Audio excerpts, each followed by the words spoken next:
3 months into my pregnancy, my husband suddenly asked for a divorce. I rushed to find him, only to overhear him chatting with a friend, claiming he had been reborn, that he'd come back in this life specifically to make things right with his childhood sweetheart, Delia Pruitt. His friend was stunned. "Are you out of your mind? Your wife is 3 months pregnant? Aren't you afraid she'll get so angry she'll terminate the pregnancy?" James Stevens laughed it off, utterly unconcerned. "Why would I worry? Linda Hayward went through 10 rounds of IVF to finally get pregnant. There's no way she'd just throw that away. Besides," he continued, "if she divorces me, she can go back to her parents. But Delia has no family. After divorcing that deadbeat, she's been raising her kid all alone. Do you know how hard that is? I've got it all figured out. Once Delia's child turns 10, I'll go back to Linda. It's only 5 years, no big deal." I stood frozen outside the door, numb to my core. My fingers moved on their own, dialing a number. "Hello. I'd like to schedule an abortion as soon as possible." Later, James deliberately arranged for us to finalize our divorce on the same day he and Delia would register their marriage. But this time, things were different. That day, the man who had always been so aloof, so coldly composed, looked like he'd lost his mind.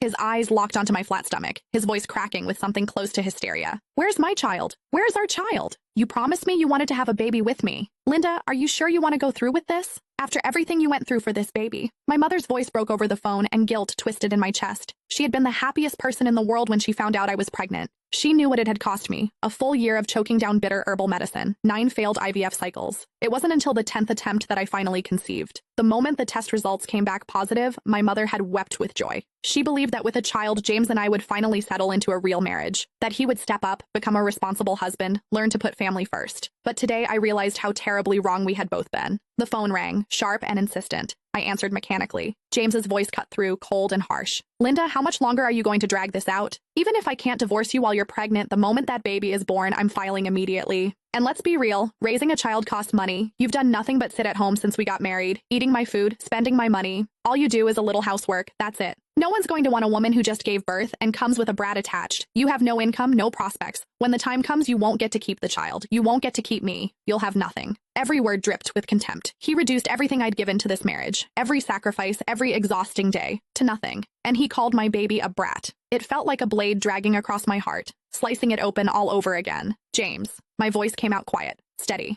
He went silent on the other end. "I agree to the divorce." A pause. Then his tone shifted, bright with barely contained excitement. "Really? Great. Let's do it in 5 days." His voice softened, turning almost coaxing. "Linda, don't worry. I just want to take care of Delia and her child. I won't cross any lines. Focus on your health. Have the baby safely. I'll come visit you and the child once a month. I've already bought so many clothes for the baby. I even picked out a name." He sounded almost giddy, but my mind was already drifting, detaching from his words. In that moment, I knew I had truly let him go. A soft chime broke through the haze, a text notification. My gaze dropped.